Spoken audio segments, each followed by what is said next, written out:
সারা জাতির কাছে আমরা এই মেসেজটা দিতে চাই যে উদ্দেশ্য নিয়ে বাংলাদেশ জাতীয়তাবাদী দলের সৃজন করেছিলেন আমাদের মহান স্বাধীনতার ঘোষক শহীদ রাষ্ট্রপতি জিয়াউর রহমান, এই দলের প্রতিষ্ঠাতা। সেই উদ্দেশ্য যেন সফল হয়। উদ্দেশ্য ছিল একদলীয় বাকশাল পদ্ধতির বিলুপ্তির মাধ্যমে বহুদলীয় গণতন্ত্রের প্রবর্তন করা। সেটার চর্চার জন্য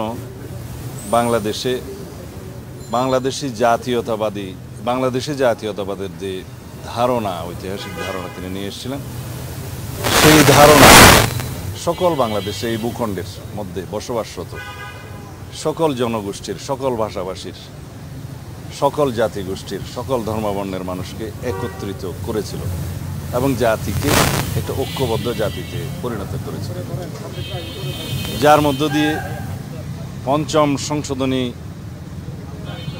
সেই জাতীয় সংশোধনী 1979 সালে গৃহীত হয় এবং সেখানে বহুদলীয় গণতন্ত্রের প্রবর্তনটা হয়।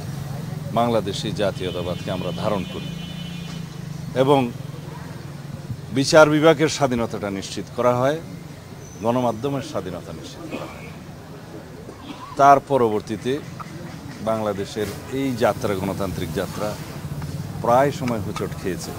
1991 সালে দেশনেত্রী বেগম খালেদা জিয়া সংসদীয় গণতন্ত্রে বাংলাদেশকে উত্তরণ ঘটালেন। 1996-তে তত্ত্বাবধায়ক সরকার ব্যবস্থা প্রবর্তন করলেন। এইভাবে যত সংস্কার হয়েছে বাংলাদেশের সংবিধানে এবং বাংলাদেশের রাজনীতিতে, গণতান্ত্রিক সংস্কার হয়েছে, সব কিছুই এই বিএনপির হাত ধরে হয়েছে বলে আমরা মনে করি এবং জাতি এটা প্রত্যক্ষ করেছে। সুতরাং আজকের যে গণতান্ত্রিক যাত্রা, জুলাই গণ অভ্যুত্থান পরবর্তী যে যাত্রা, এই যাত্রার শহীদের প্রত্যাশা অনেক।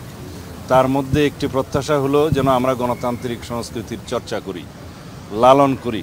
সেটারই আজকে দৃশ্যমান এই প্রক্রিয়া। আমাদের বন্ধুগণ, তরুণ বন্ধুগণ যারা জাতীয় নাগরিক পার্টি সৃষ্টি করেছে, তারা আজকে প্রমাণ করলেন মাঠে আমরা যে রকমই তর্ক বিতর্ক বক্তৃতা দেই না কেন, এই রাজনৈতিক সংস্কৃতি আমাদের মধ্যে চালু থাকতে হবে যে আমরা পরস্পর তর্ক করব, বিতর্ক করব, ভিন্নমত পোষণ করব, কিন্তু সৌহার্দ্যমূলক আলাপ আলোচনার ভিত্তিতে পারস্পরিক শ্রদ্ধা, পারস্পরিক আলোচনা, এটা চালু থাকবে।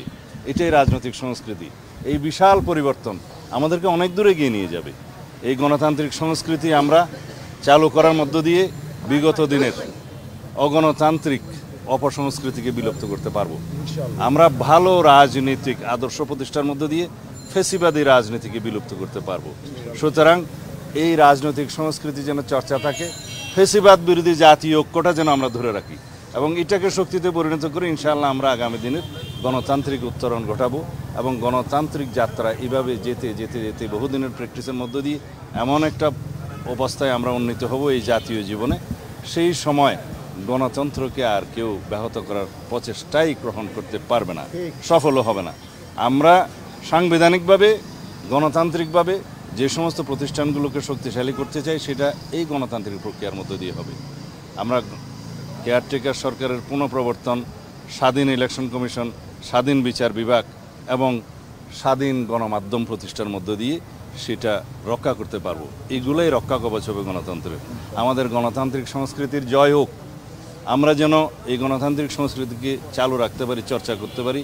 সকল রাজনৈতিক দলের প্রতি, দেশবাসীর প্রতি আমাদের সেই উদাত্ত আহ্বান থাকবে আমাদের আজকের এই প্রতিষ্ঠা বার্ষিকীতে। ধন্যবাদ।